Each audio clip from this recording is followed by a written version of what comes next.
German cement bonds well with salt water. It's also the same material that German cement and Flagler used to build his overseas railway bridges with, because German cement was set up and hardened even under salt water.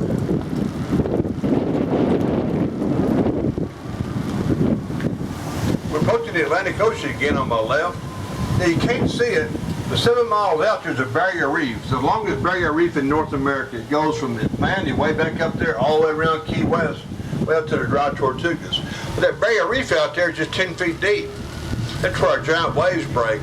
But before they put in lighthouses out there indicating where it was, ships will get outside the shipping lanes, hit that barrier reef and run aground. Every time a ship ran aground out there, you hear this cry all throughout the city.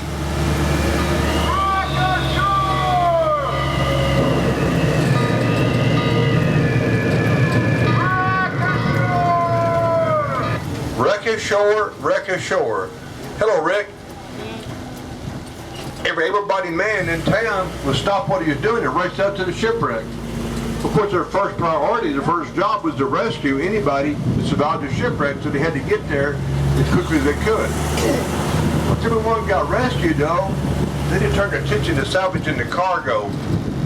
Because the maritime laws were back then, if you had a shipwreck in exchange for being rescued, you gave up all rights to your cargo. So they'd race out there to the shipwreck and then salvage the cargo. After everybody got rescued, they would bring the cargo in here to Key West and sell it. Had a big auction every Saturday here in Key West. Once they got the auction completed, it's a highly regulated industry. Once the auction was over, they split the money. Half the money would go to the wreckers, the other half would go to the people here living in Key West, all of our citizens. All that money coming into town made Key West the wealthiest city in the continental United States. Little Key West had the highest per capita population income of anybody else in America. Everybody here had monogram silverware and a piano. They bought it at auction.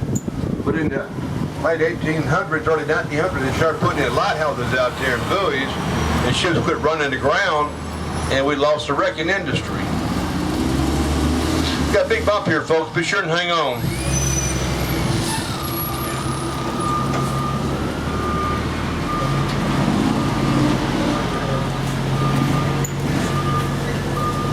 We have the name today, Key West, not because we're the westernmost key. We're not the westernmost key by a long shot.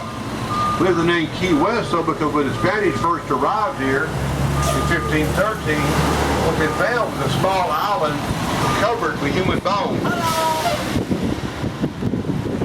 So the Spanish named this little place Cayo Hueso, which in Spanish means small island of bones. Then the British came along 200 years later and corrupted that down from Cayo Hueso to Key West.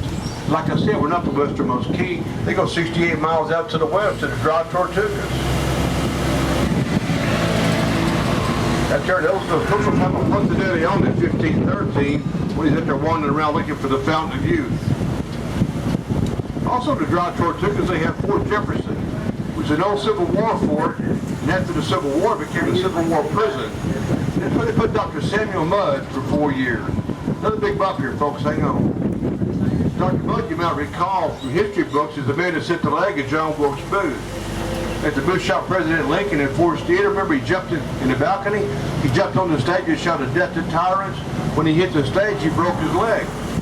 Dr. Mudd, a Confederate sympathizer, set his leg for him. Put him in jail 4 years. Well, gave him life imprisonment, let him off early because he helped treat yellow fever victims out there. Look to your left across the street, the Judge Vining Harris house. Beautiful example of Queen Anne Victorian architecture. It took 4 years to build that big old house, finally completed in 1899.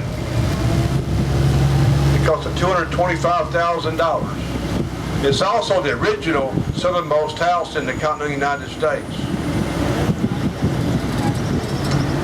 And talking about southernmost, get your cameras out now, left-hand side of the train. We're approaching our southernmost point, the most photograph spot on the island. See a lot of people up here, all taking pictures of it individually. Here on my left is a concrete buoy with a red top, marked the official southernmost point. Hi, folks. Marks the southernmost point in the continental United States.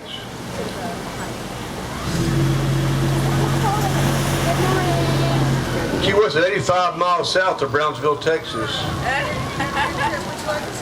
Really? Yeah.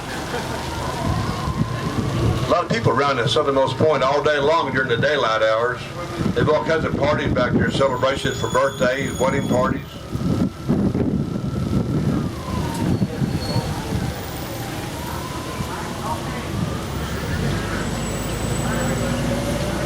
These houses on my left are beachfront housing for the U.S. Navy Top Gun fighter pilots.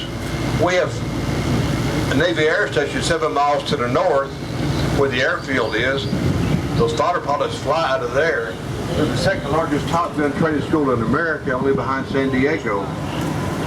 The pilots love Key West, you can tell because the air is so clear. Plus they can fly almost every single day of the year.